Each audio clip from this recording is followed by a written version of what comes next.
Nairobi yangu, Nairobi yangu. Welcome to Nairobi, ladies and gentlemen.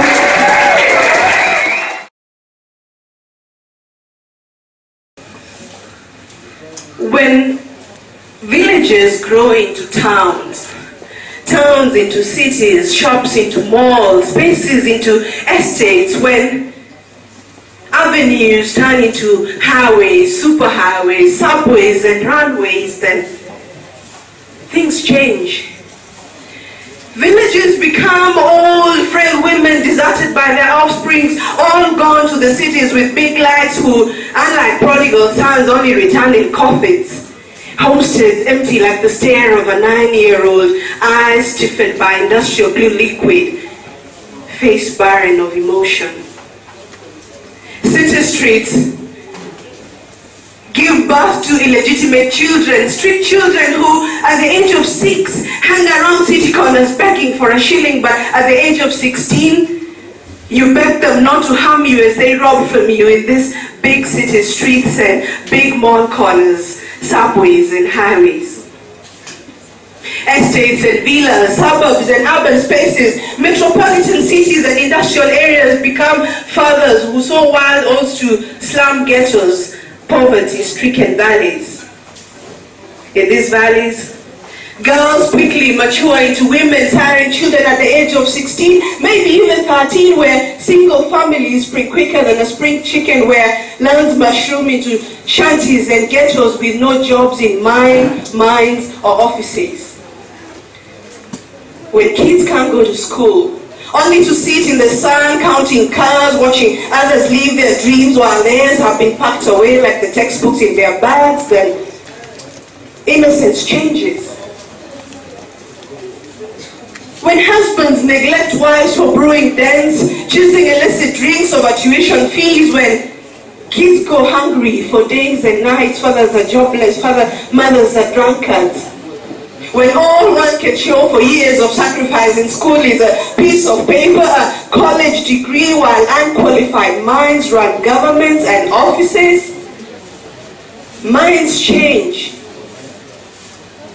When opportunity looks at the color of your skin, asking for your names, who you know with lots of muscles, politically, economically, spiritually, when your surname, skin tone determines what doors remain shut, who calls you up for a job, what neighborhoods you can take a stroll in, then minds change. Thank you. My name is Gauri. I am a Kenyan writer, blogger, performance poet, a tech and art enthusiast. I started blogging.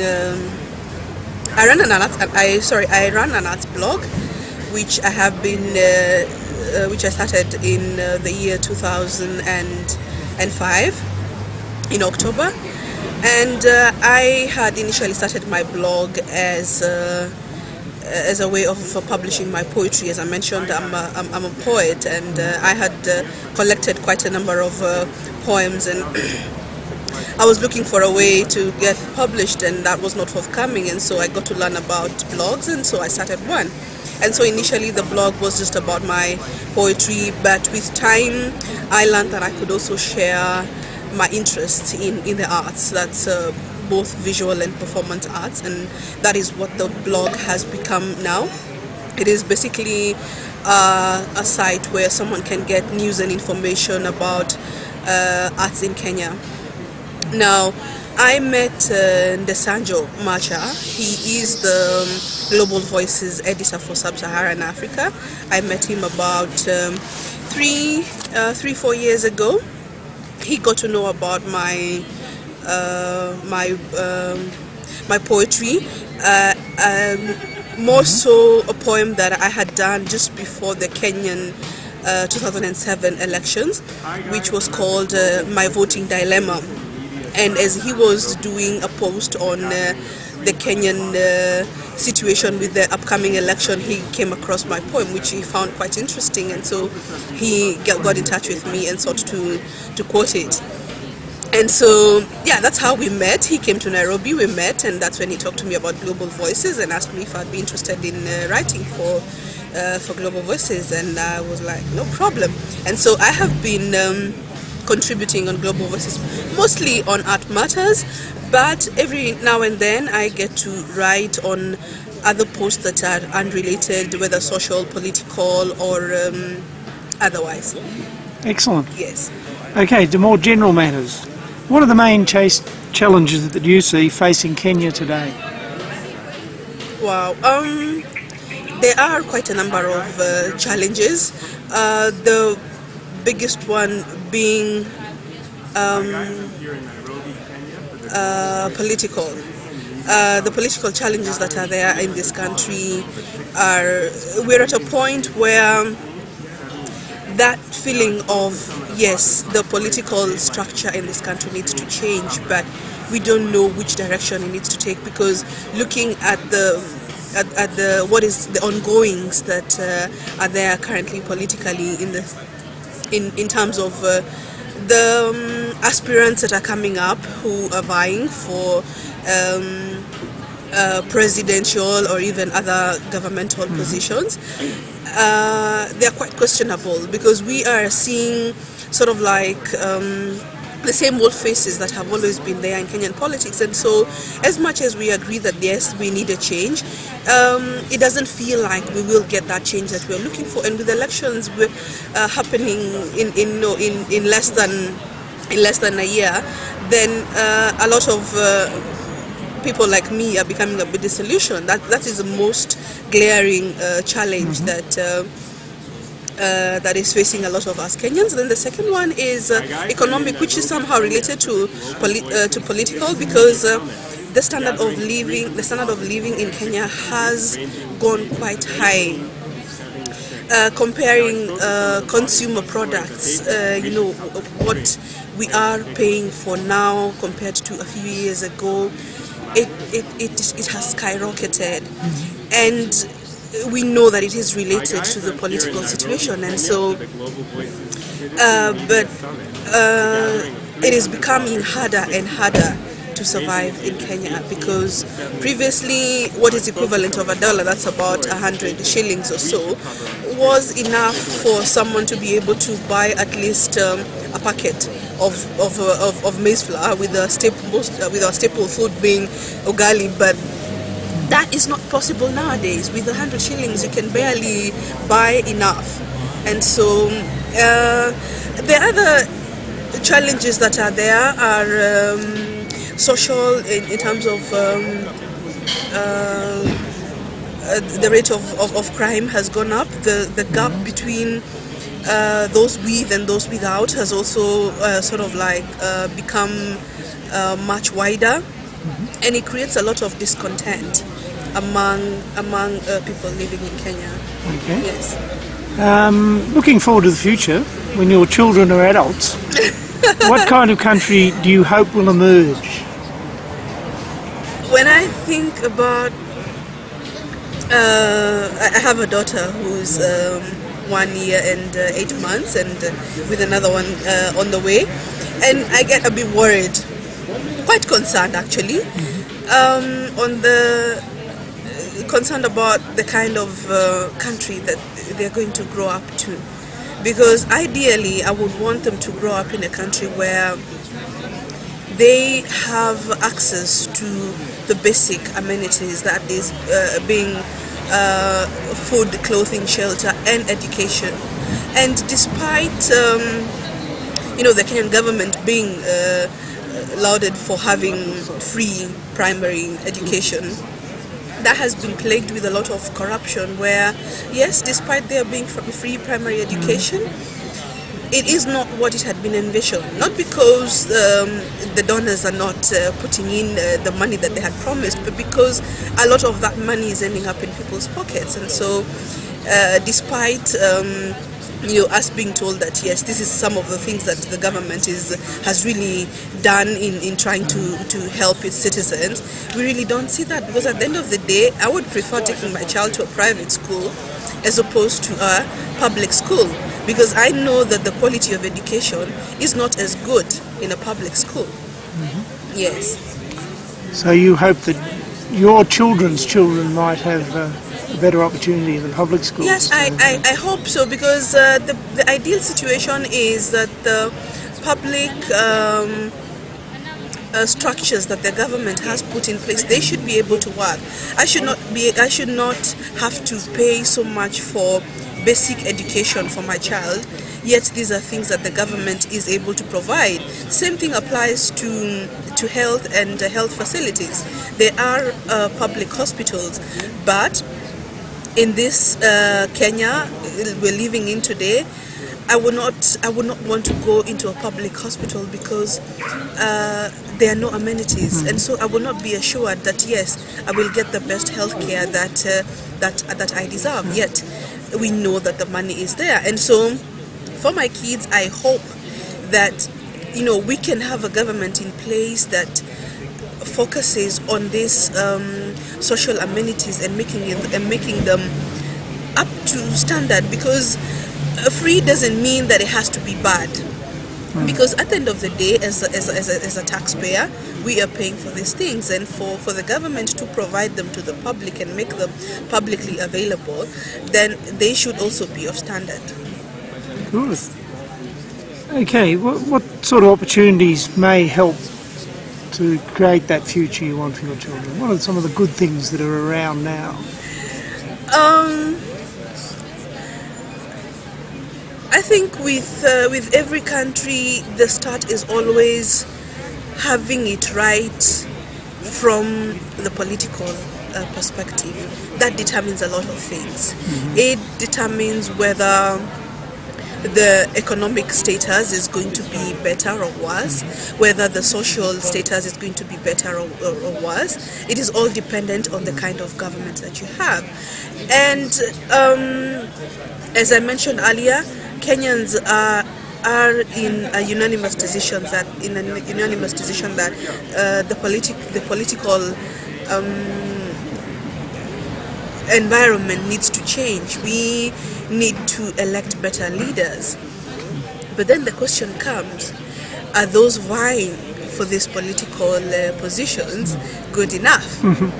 Or do we need again to look at ourselves and ask ourselves, maybe I should run for a political office and be the change that I want to see? So that is the biggest question right now. And so, because when you look at, as I mentioned, the current aspirants that are there, we all agree these are the people. These are not the people that we want to see. There's none that we want to be president. And so, especially for us young people, we then ask ourselves: then should we look amongst ourselves to get a presidential aspirant? Apart from the ones you've mentioned already, there are other obstacles to achieving the kind of future you'd like to see for your children that have to be overcome.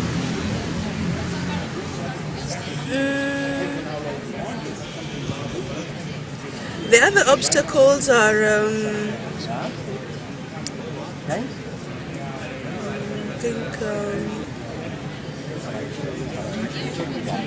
I think they're economic.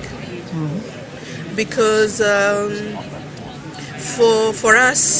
for me to be able to give my children the kind of future that I would like, then I need to be in a certain position financially, and that is something that as a young couple we have been seriously thinking about. What kind of education do we want to invest? What kind of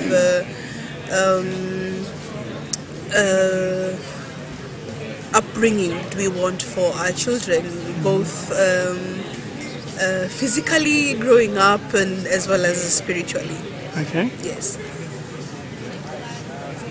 On Africa's development in general, how do you see that in terms of political, social, cultural or economic aspects, whatever? What's the future for Africa? Wow, that's a big question.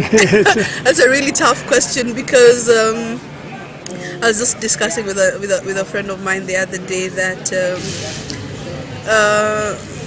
one of the things that poise Africa to being a continent to be admired in future, those are some of the things that still pull us back. I'll give you a very good example. There was a recent discovery of oil in Kenya, something that Kenya is not known for.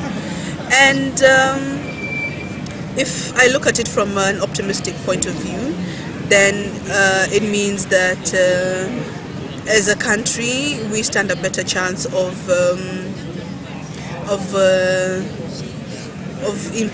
improving our standards. But at the back of my mind, I know that that might not happen. And this is looking at other African countries that have made the same discoveries.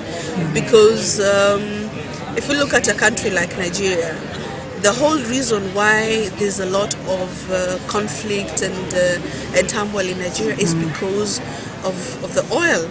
And so when I look at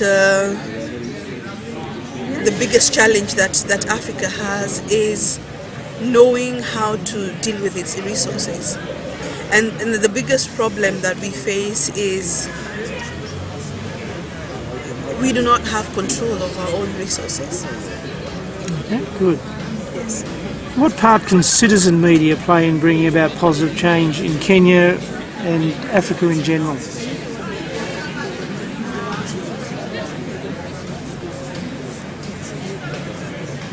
Information. They say information is power. And so one of the things that I love about citizen media is the ability to focus on some of the things that mainstream media would never pay attention to. And I've seen that in my own country, where a certain situation happening in the country is picked up by a blogger, and this is something that would never make headlines, because our mainstream media, we have more or less figured out exactly what they cover. You will never see any other story apart from a political story making headlines, news headlines in the daily newspapers that we have. And even human stories rarely get the attention that political stories get, let's say when you're watching news or anything like that. And so one of the things that I have come to see with Kenyan blogging, and it is also happening in other African countries, is that there are those who are choosing to focus on matters that the mainstream media does not care about. And once in a while you will get the mainstream media taking an interest. I'll give you a very good example. Recently, like about a week or so, there was a Kenyan blogger who came to know about some certain songs that were being sung by a group of musicians who were really criticizing and slandering one of the political opponents, whereas at the same time praising a certain political opponent. And this blogger wrote about it and actually gave links to the songs and gave translations, because the songs were sung in the local language. And it is only after that story was highlighted by the blogger that the mainstream media took it up, and then there was a formal complaint that was made. And right now, as we speak, 2 of the musicians have been charged. So that is just an example of the role that online media and citizens have been able to use the internet in giving voice to issues that would otherwise never see the light of day. And so I feel that the impact that it's going to have, not just in the world but even in Africa, is quite huge, and we're already seeing that. And in terms of being able to overcome certain challenges, like let's say internet penetration. We still have a long way to go in terms of being able to have every household having internet connectivity or access to the internet for them to be able to get this information. But at least the stories are trickling onto the online sphere, which never used to before. Okay. Now, your chance to say a final thing to our global community before we have our Global Voices photograph for the summer. Gosh, do I have anything to say? All I can say is that citizen journalism has really changed the way that we receive information and perceive, especially Africa, and I think that is the future. Anyone who's interested in knowing what is happening in Africa, don't focus too much on mainstream media, because a lot doesn't make it to mainstream media, and so I believe that citizen media has a way of being able to change the way that the world thinks about Africa. Thank you very much. All right.